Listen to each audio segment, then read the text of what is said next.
বলার একটি কথাই থাকবে যে আমাদের লাইফে একটা আপনজন অ্যাড হয়েছে, যেটা অনেক বেশি। এবার লাইভে এসে আবারও মা হওয়ার সুখবর দিলেন অপু বিশ্বাস।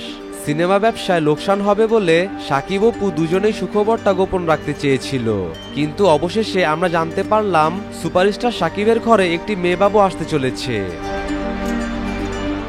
আমি আমার মনের ভাষাগুলো আপনাদের সাথে শেয়ার করি, আপনাদের সাথে আপনাদের কাছে থাকতে চাই বিধায়, এবং আমি আমার বুদ্ধি থেকে, আমি আমার ভালো লাগা থেকে আপনাদের সাথে আমার যা মনে আসে আমি শেয়ার করি।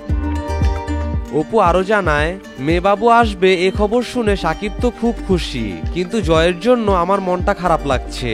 আমরা মা ছেলে খুব বিন্দাস ছিলাম, আমরা চাইলে একাও থাকতে পারতাম, কিন্তু আমারও তো একটা ভবিষ্যৎ আছে, আমাকে দেখার জন্য হলেও একটা মেয়ে দরকার।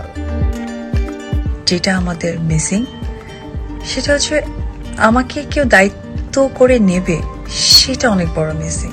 বাট তাছাড়া কিন্তু সব ঠিক, আমরা তো একাও থাকতে পারতাম, আমরা একাও জীবনযাপন করতে পারতাম, কিন্তু এই পথ চলাটা আসলে কত দূরে হতো।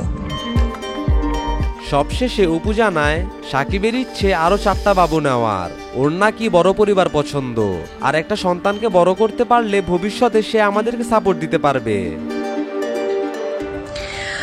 অনেক গভীর কথা, মাঝখানে একটু আনন্দের কথা শেয়ার করি। সেটি হচ্ছে আমার কাছে মনে হয় সন্তান আমাদের একটা ভালো বন্ধু, আমাদের একটা ভালো সাপোর্ট।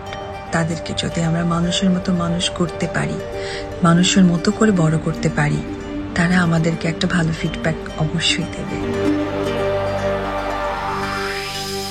ভালো থাকবেন, পরিবার নিয়ে ভালো থাকবেন, সন্তান নিয়ে ভালো থাকবেন।